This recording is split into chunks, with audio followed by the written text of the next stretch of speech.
गेल्या काही दिवसांपासून माधुरी हत्तीनीच्या प्रकरणामुळे एक नाव सातत्यानं चर्चेत आहे, ते म्हणजे अनंत अंबानी यानं गुजरातमध्ये उभारलेलं वनतारा. अनंत अंबानीने वनतारासारखं भव्य अभयारण्य उभारून पर्यावरण संवर्धनाचा आदर्श घालून दिला. पण या वनतारामुळे अनेक प्रश्न निर्माण होत आहेत. ते म्हणजे हे वनतारा गुजरातमध्येच का? महाराष्ट्रात सह्याद्रीसारखी प्रचंड जैवविविधता आणि नैसर्गिक सौंदर्य असताना असा एकही प्रकल्प का उभा राहिला नाही?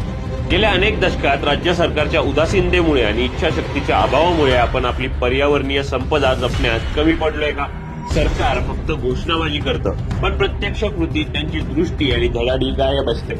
या उलट राज ठाकरेंनी नाशिकमध्ये महापालिकेच्या सत्तेत असताना बोटॅनिकल गार्डन सारखा सुंदर आणि पर्यावरणपूरक प्रकल्प उभारला. त्यांची सौंदर्य दृष्टी, पर्यावरणाविषयीची तळमळ आणि कामाची धडाडी याचं हे जिवंत उदाहरण आहे. मग राज ठाकरेंना एका महापालिकेच्या सत्ता काळात जे जमलं ते राज्य सरकारला का जमत नाही? कारण इतर राजकीय पक्षांमध्ये राज ठाकरेंप्रमाणे सौंदर्याची जाण आणि कार्यतत्परता दिसून येत नाही. सह्याद्रीच्या खोऱ्यांमध्ये जैवविविधतेचं रक्षण करणारा भव्य अभयारण्य प्रकल्प उभारणं हे महाराष्ट्राचं स्वप्न आहे, पण त्यासाठी सरकारला राज ठाकरेंसारख्या दूरदृष्टीची आणि उत्साहाची गरज आहे. सरकारनं आता तरी जाग होऊन सह्याद्रीच्या वैभवाला साजेसा प्रकल्प हाती घ्यावा, अन्यथा ही संधी हातून निसटेल आणि आपली नैसर्गिक संपदाच धोक्यात येईल.